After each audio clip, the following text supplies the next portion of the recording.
Welcome to Empathy Stories, where the power of human connection transforms lives in ways we never expect. Today's tale takes us into the heart of grief, hope, and redemption as a grieving father discovers the profound legacy his son left behind and the incredible bond that changes everything. Let's begin. The morning sun broke gently over the sprawling Oakwood Cemetery, casting long shadows between the rows of gravestones. David Anderson walked slowly, his hand clutching a bouquet of white lilies, Jake's favorite flowers. Each step on the gravel path felt heavier than the last, as if the weight of his grief was a physical force trying to pull him back. 6 months had passed since the accident, but the loss of his son remained a raw wound, as fresh as the day he received the phone call that shattered his world. David, a renowned surgeon at Boston General Hospital, was no stranger to life's fragility.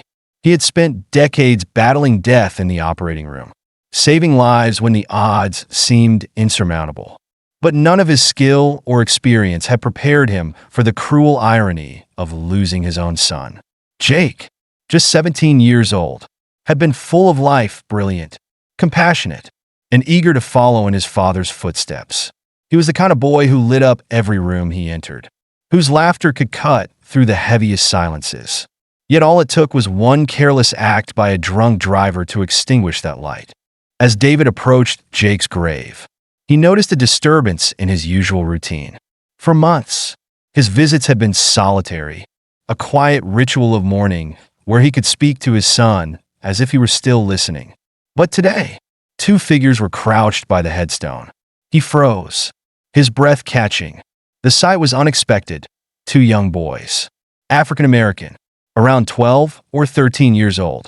They knelt together, their heads bowed, shoulders shaking with sobs.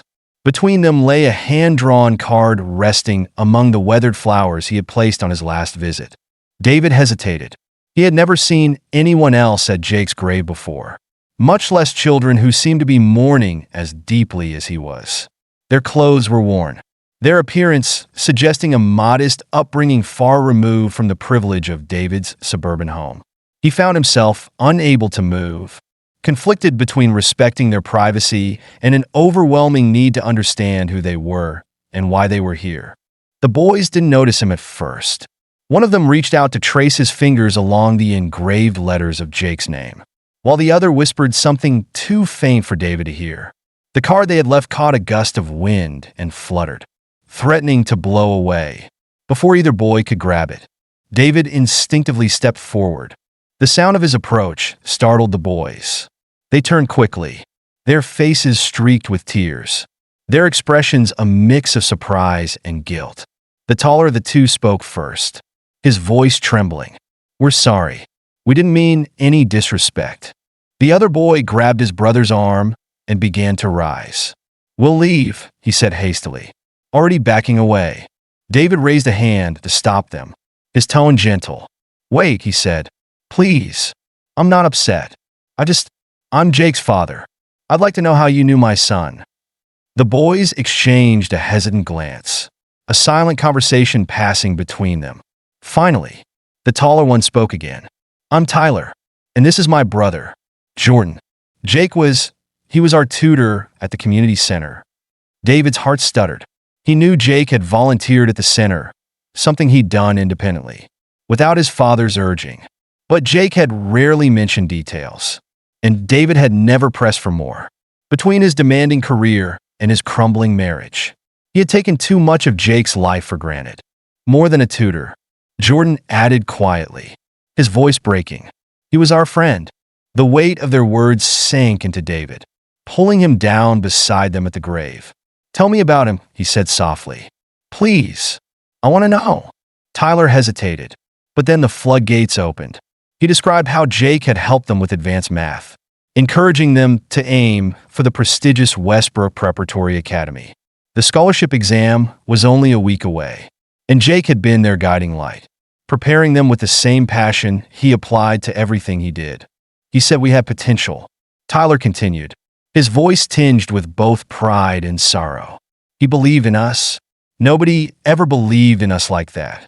David listened, his chest tightening with every word.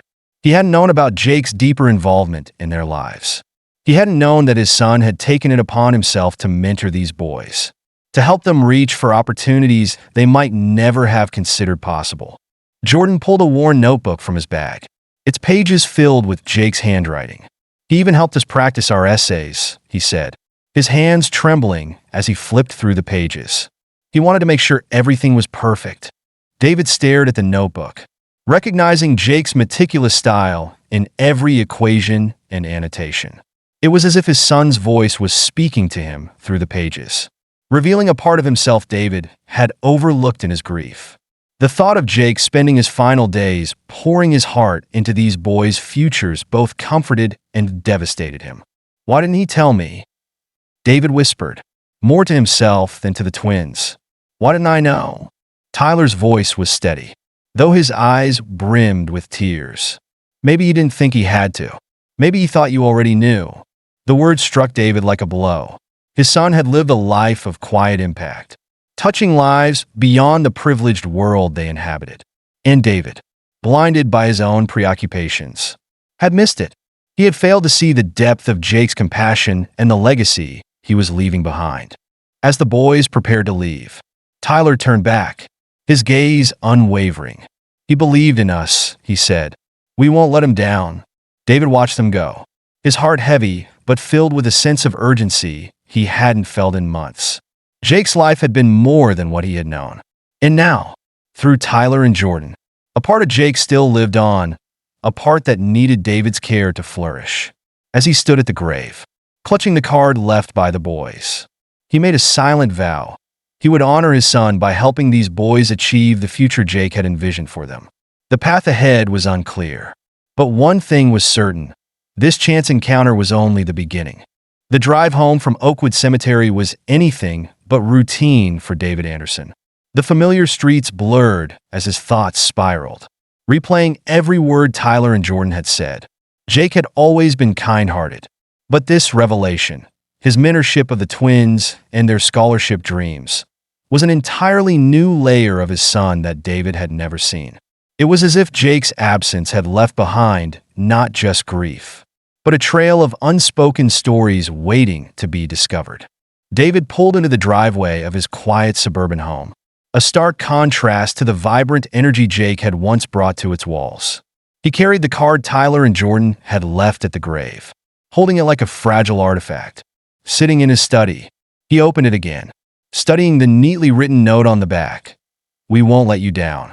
Jake, thanks for showing us what we could become." The words reverberated in his chest. David hadn't truly understood the scope of his son's influence. For months, he had focused on his loss, drowning in the what-ifs of Jake's untimely death. Now, he saw glimpses of a young man who had quietly devoted himself to others, who had made a difference in ways David had been too distracted to notice. The following morning, David couldn't shake the need to know more. He called the community center where Jake had volunteered, hoping to connect the dots. The line rang several times before a warm, weathered voice answered. "Miss Jackson, director of the Haven Community Center," she said, her tone brisk but kind. "Miss Jackson, my name is David Anderson. I'm Jake's father." David's voice faltered slightly. "I was hoping to learn more about his work there." There was a pause, followed by a soft sigh. "Mr. Anderson, I'm so sorry for your loss. Jake was one of our brightest lights. We've missed him deeply." David swallowed the lump in his throat. "Thank you. I spoke with two boys yesterday, Tyler and Jordan. They mentioned Jake had been tutoring them for a scholarship exam. Can you tell me more about that?" Miss Jackson's voice grew animated. "Oh, those boys. Jake was so proud of them. He said they reminded him of himself, bright, determined, but in need of someone to show them the way. He spent countless hours with them, not just tutoring but mentoring. He even stayed late some nights to help with their essays or review math problems." David felt a mix of pride and sorrow. Why didn't he tell me about any of this? Jake didn't volunteer for recognition. Miss Jackson said gently. He did it because he cared. He saw potential in those boys and believed they could succeed if someone just believed in them. Her words echoed Tyler's. "Deepening the secret." He had been so consumed by his demanding career and his collapsing marriage that he hadn't stopped to ask Jake about the things that mattered most to him. And now, those answers were coming from strangers. Miss Jackson continued, her tone thoughtful. Jake even went to bat for them with the scholarship committee. He wrote an incredible recommendation email, laying out their strengths and what they'd overcome. He was determined to make sure they had a shot. David was stunned. "Do you still have that email?" he asked, his voice trembling. "I'll find it and send it to you," she promised. "But Mr. Anderson, there's something else you should know. Jake didn't just help Tyler and Jordan academically. He brought them into our world, taught them chess, cheered them on at basketball games, and made them feel like they belonged. He left a lasting mark on this community." After ending the call, David sat in silence. His son had built a second life, one filled with purpose and compassion, far beyond the confines of their home. And he had done it quietly, without seeking validation or acknowledgement. David's heart ached with the realization that he had been too preoccupied to truly see Jake for who he was. Later that day, Miss Jackson's promised email arrived. David opened it with trembling hands, his eyes scanning the words Jake had written to the scholarship committee. "Marcus and Jordan represent everything we value in character and determination. They've overcome challenges most of us can't imagine and have done so with grace and resilience. They remind me every day that privilege isn't something to hoard, but something to share. They taught me more about perseverance than I could ever teach them about math." The final line shattered David's composure. "They're going to make Westbrook a better place, just like it's made me a better person." Jake's belief in the twins wasn't just academic, it was deeply personal. His advocacy for them reflected a generosity of spirit that David now realized he had underestimated. It also revealed something else. Jake had been driving home from the community center the night of the accident. He hadn't been just tutoring, he had been finalizing their scholarship applications. David clutched the email, tears streaming down his face. The grief he had carried for months began to shift, its sharp edges softening into something new: purpose. Jake's last days had been spent lifting others, ensuring their futures were brighter than their pasts. David couldn't let that effort end with his son's death. That evening, he returned to Oakwood Cemetery. The twins weren't there, but the connection he felt to Jake's grave was different now. Kneeling by the headstone, he whispered, "I understand now. Jake, you saw something in those boys, something worth fighting for. And I promise you, I'll make sure your fight wasn't in vain." The wind rustled the leaves around him, as if carrying Jake's presence. And for the first time in months, David felt the stirrings of hope. He had been given a chance to honor his son's legacy, not through mourning, but through action. Tyler and Jordan represented a continuation of Jake's work, a living testament to the belief that even small acts of kindness could ripple into something extraordinary. As he left the cemetery, David's mind was already turning toward the future. He would meet with the twins again, learn more about their dreams, and do whatever it took to see them succeed. Jake's legacy wasn't finished, it was just beginning. David Anderson sat at his kitchen table, staring at the notebook he had borrowed from Jordan and Tyler. Its pages were filled with Jake's distinctive handwriting, equations, problem-solving strategies, and even small doodles meant to make the material more engaging. Jake had always been meticulous in his work, but there was something deeply personal about these notes. They weren't just lessons. They were a reflection of his son's care and belief in these boys. The next step was clear to David. He needed to meet Tyler and Jordan again. He wanted to know more about them, about their lives, and about the challenges they faced. With Miss Jackson's help, he arranged to visit their grandmother, Mary Wilson, who had been raising the boys since their mother's passing. The meeting felt both necessary and daunting, but David knew it was the only way to truly honor Jake's commitment. On a warm Saturday afternoon, David drove to the small neighborhood where the twins lived. Their house was modest, but well-kept, its porch adorned with potted plants and a small American flag. Mary greeted him at the door, her eyes cautious but kind. She was a petite woman with silver-streaked hair and a demeanor that spoke of resilience. "Mr. Anderson," she said, extending a hand. "I wasn't sure what to expect when Miss Jackson mentioned you'd be coming. David smiled nervously. Thank you for letting me visit. I just want to learn more about Tyler and Jordan. They meant a lot to Jake. And now, they mean a lot to me. Mary studied him for a moment before stepping aside to let him in. The living room was cozy, filled with mismatched furniture and photographs of the twins at various stages of their childhood. Tyler and Jordan sat on the couch, their expressions a mix of curiosity and wariness. After a few pleasantries, David got straight to the point. I want to help you, he said, looking at the twins. Jake believed in you, and I believe in you too. Whatever I can do to support you, I'm here.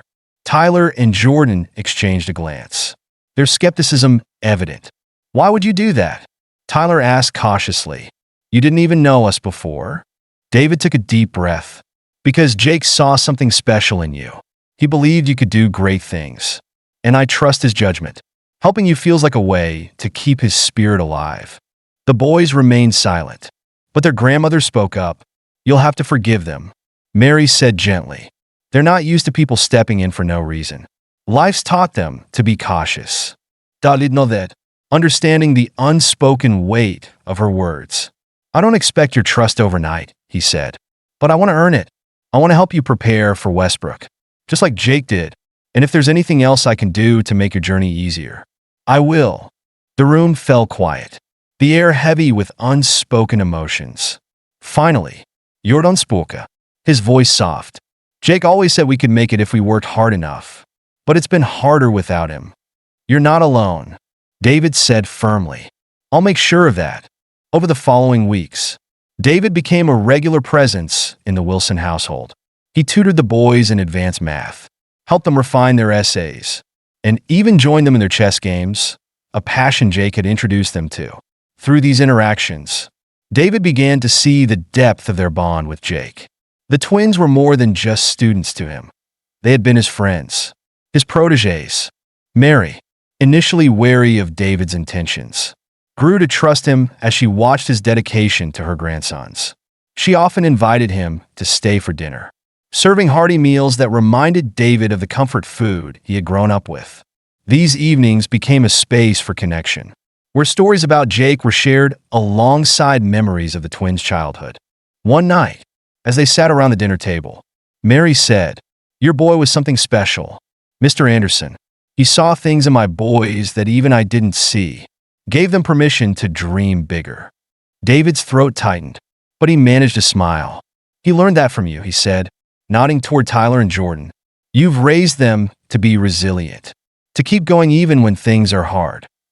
The twins looked down, clearly touched by the exchange. For David, these moments of connection were healing in a way he hadn't anticipated. Through the twins, he felt closer to Jake, as if a piece of his son still lingered in the world, guiding them all forward. But their journey wasn't without challenges. As the twins' acceptance to Westbrook Preparatory Academy became official, resistance began to surface. Some parents at the elite school expressed concerns about outsiders joining their community. David heard whispers about how scholarships might lower standards and change the culture. It was infuriating, but it also revealed the barriers Jake had faced in advocating for the twins. David decided he wouldn't let the prejudice go unchallenged. He approached Westbrook's administration, requesting additional support for the twins' transition. When he encountered pushback from some board members, he spoke with a fire he hadn't felt since Jake's passing. My son saw potential in these boys, he said during one meeting. He gave his last hours on earth to helping them succeed. If Westbrook truly values excellence, then it should embrace students who embody it, regardless of where they come from. His words carried weight, not just because of his status as a prominent surgeon, but because of the passion behind them. Slowly, the resistance began to soften, and the school agreed to provide mentorship programs and resources for scholarship students. For Tyler and Jordan, the journey to Westbrook was both thrilling and daunting. They were stepping into a world far removed from their own, a world of privilege and expectation. But they weren't stepping in alone.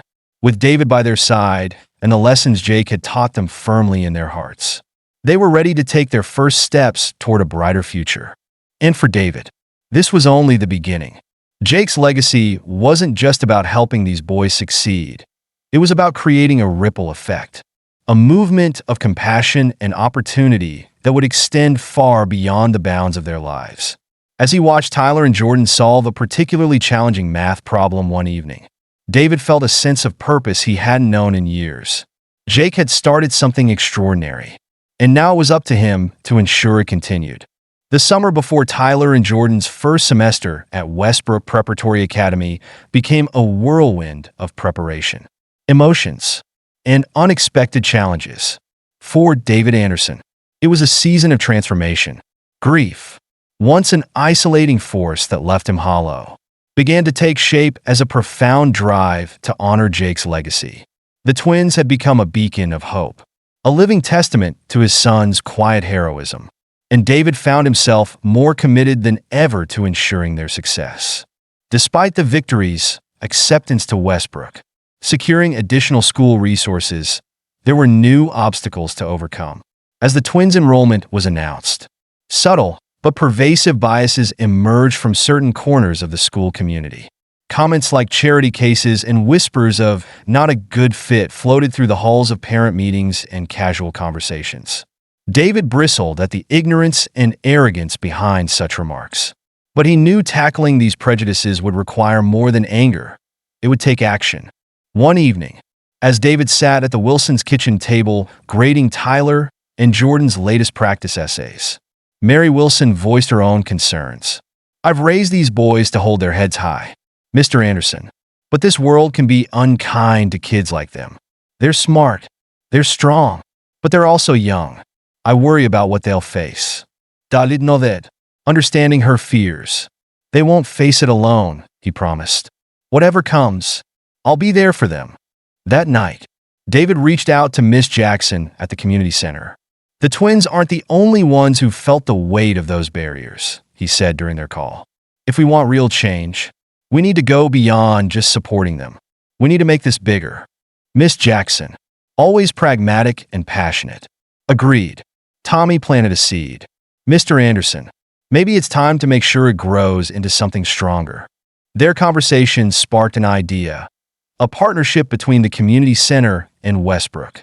David envisioned a mentorship program where Westbrook students and faculty could work directly with kids from the center, bridging the gap between privilege and need. It wouldn't just benefit students like Tyler and Jordan. It would challenge the biases ingrained in Westbrook's culture. Convincing the school board, however, was no easy task. At a special meeting, David presented the idea with a mixture of passion and strategy. Education isn't just about academic excellence, he argued. It's about building empathy, understanding, and preparing students to lead in a diverse world. This program wouldn't just help scholarship students succeed, it would enrich the entire school community. Some members were skeptical, but David's persistence, coupled with his reputation as a prominent surgeon and grieving father, eventually won them over. The program was approved, and with Miss Jackson's help, plans for mentorship and volunteer opportunities began to take shape. Meanwhile, Tyler and Jordan threw themselves into their studies with renewed determination. David had shared Jake's recommendation email with them, and the knowledge of how deeply Jake had believed in their potential fueled their efforts. They worked tirelessly, honing their math skills, polishing their essays, and even practicing chess strategies Jake had once taught them. But as their confidence grew, so did the weight of expectation. One evening, Jordan confided in David, his voice quiet but tinged with doubt. "What if we're not good enough? What if we can't live up to what Jake saw in us?" David knelt beside him, his tone steady. "Jake didn't believe in you because he thought you were perfect. He believed in you because he saw your potential, your heart, your determination. Success isn't about never failing. It's about never giving up, and I'll be here every step of the way." The words seemed to resonate with Jordan, but David couldn't shake his own doubts. He was learning, through this journey, that grief and purpose often walked hand in hand. Some nights, as he prepared for surgeries or drafted plans for the mentorship program, he wondered if he was doing enough to honor Jake. But then he'd see the twins tackling a particularly challenging problem or hear them talking excitedly about their future. and he'd feel Jake's presence, an assurance that this was the right path. As the summer wore on, the community center became a hub of activity. Westbrook students, inspired by Jake's story, began volunteering alongside kids from the neighborhood. Tyler and Jordan, once hesitant about stepping into such a prestigious school, found their footing as leaders, mentoring younger children and sharing their journey. One day, during a volunteer chess tournament at the center, Mary pulled David aside. "You've done more than just help my boys, Mr. Anderson," she said, her voice filled with gratitude. "You've given this whole community a reason to believe in something better." David shook his head. "This wasn't just me. This was Jake. He saw something in this place, in your boys, and he made me see it too." But even as progress was made, challenges lingered. Certain parents at Westbrook continued to resist the cultural shifts the mentorship program was bringing. "This isn't what we signed up for," one parent muttered at a back-to-school night. David overheard the comment and felt a flash of anger. But he calmed himself. Progress wasn't about silencing dissent. It was about proving its value through action. In late August, the twins hosted a small gathering at the community center to thank everyone who had supported them. David stood at the back of the room, watching as they spoke with poise and humility about their journey and Jake's influence. When Tyler finished by saying, "We're here because someone believed in us, and because someone believed in him," David felt a swell of pride that nearly overwhelmed him. After the event, as the center emptied, Miss Jackson approached David. "Your boy left a mark here," she said, "but you've turned that mark into something lasting. You've made sure his light didn't go out." David's voice was thick with emotion. "I just hope I'm doing enough." "You are," Miss Jackson assured him. "You're showing these kids and this community that they matter. That's more than enough." That night, David sat in his study. The twins' essays spread before him. He felt the weight of responsibility, not just to them, but to Jake's memory. His son's life had been a testament to the power of compassion and quiet action. Now, David was learning to live by those same principles, finding healing and hope in the process. With the school year approaching, David knew there were still battles to fight, still prejudices to challenge, and still more to learn. But for the first time in months, he felt ready, not just to honor Jake's legacy, but to build upon it, together with Tyler, Jordan, and the community Jake had loved. He was forging something new, something that mattered, something Jake would have been proud of. The first day of the school year at Westbrook Preparatory Academy dawned crisp and clear. David Anderson stood in the driveway of the Wilson home, Jake's old car idling behind him. The car, polished and restored, had been sitting in use since the accident. Today, for the first time, it felt right to take it out. It wasn't just a vehicle, it was a symbol of Jake's journey. Now, continuing through Tyler and Jordan, the twins emerged from the house wearing their brand new uniforms. The crisp blazers, polished shoes, and neatly tied ties were a striking contrast to the boys David had first met at the cemetery months earlier. They looked ready, nervous but determined. Their grandmother, Mary, stood on the porch, beaming with pride. She handed each of them a lunch she had carefully packed, her voice quivering as she said, "Make this a day to remember, boys." As they climbed into the car, David noticed Tyler glance at the dashboard where Jake had once placed a small chess piece, a knight. It was still there, a quiet reminder of his influence. Tyler gently touched it before buckling his seatbelt, and David smiled, feeling a pang of emotion. "You ready?" he asked. Jordan, sitting in the back, exhaled deeply. "We're ready." The drive to Westbrook was quiet, but filled with unspoken anticipation. As they pulled into the school's manicured grounds, David noticed the stairs. Parents in luxury cars craned their necks, some curious, others clearly disapproving. The twins hesitated for a moment, but David's voice broke through the tension. "Remember what Jake believed. You belong here. Walk in like it's already yours." The twins stepped out, their heads held high, their confidence bolstered by David's unwavering belief in them. But their resolve was tested almost immediately as they approached the main building. Whispers followed them. "Charity cases," someone muttered. "This place isn't for them." David, watching from a distance, clenched his fists but stayed back. He had promised himself not to shield the boys from every challenge, but to equip them to face such moments with strength. Before he could act, an unexpected ally intervened. Dr. Harrison, the school's chemistry teacher and one of Jake's favorite mentors, stepped forward. "Gentlemen," he said loudly, addressing the whispering students. "Let me remind you, Jake Anderson, the brightest student I've ever taught, chose to mentor these two. If they've learned from him, I expect they'll set new records here. Now, off to class." Tyler and Jordan exchanged a glance, gratitude flickering in their eyes. They straightened their shoulders and walked through the school's doors, ready to prove themselves. For David, that moment marked the beginning of a larger battle, not just for the twins' acceptance, but for a cultural shift within Westbrook. He worked closely with Dr. Harrison and other supportive faculty members to implement the mentorship program he had proposed over the summer. Westbrook students began volunteering at the community center, tutoring and mentoring younger children. The partnership created a bridge between two worlds, challenging stereotypes and fostering mutual respect. But progress was not without resistance. Some parents continued to voice concerns, questioning the changes to Westbrook's traditional environment. One evening, during a parent meeting, David faced a particularly vocal critic who accused the school of lowering its standards.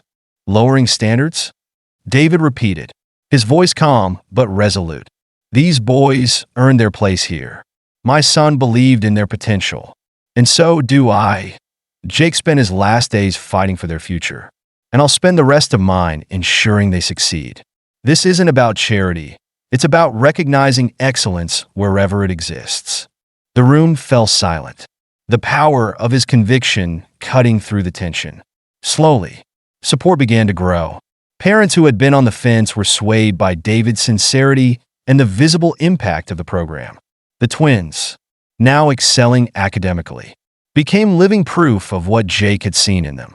As the semester unfolded, Tyler and Jordan not only thrived but began to lead. They joined the chess club, became active in student council, and tutored their peers in math, just as Jake had once tutored them.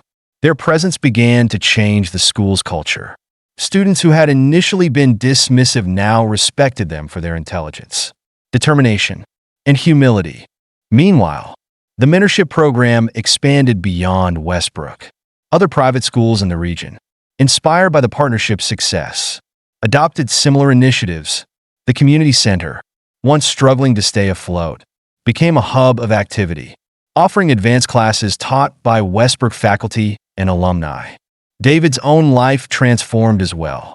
He reduced his hours at the hospital, redirecting his energy toward the Thomas Anderson Memorial Scholarship Fund, which he had established to provide ongoing support for students from underserved communities.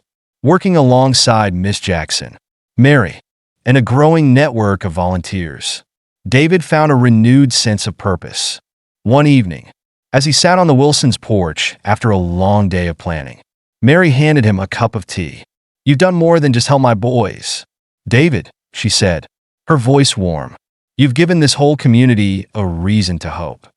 David shook his head, his gaze distant. "I think they've done more for me than I could ever do for them." But his humility couldn't hide the truth. David had transformed not only his own grief, but the lives of countless others.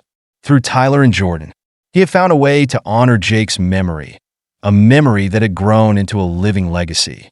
By the time winter arrived, the twins were fully integrated into Westbrook's community. Their achievements, top grades, leadership roles, and victories in chess tournaments spoke for themselves. But their greatest accomplishment wasn't individual success.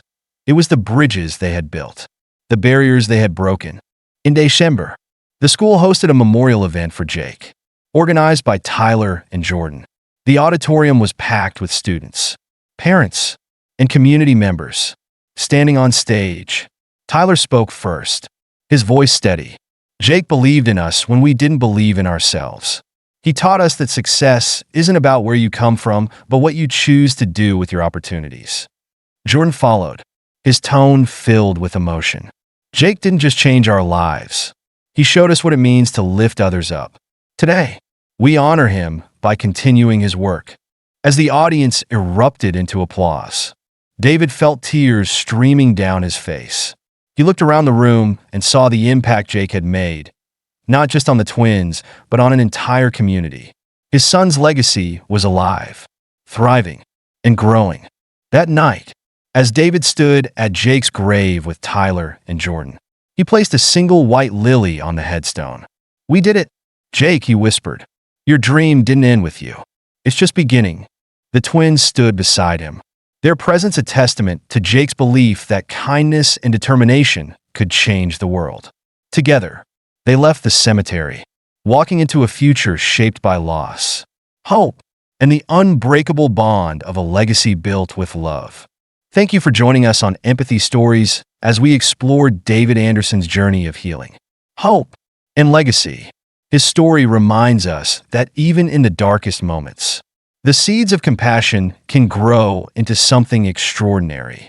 If this story inspired you, please like, comment, and subscribe to our channel for more heartfelt tales. Share this story with someone who needs a reminder of the power of kindness and connection. Until next time, keep spreading empathy, one story at a time.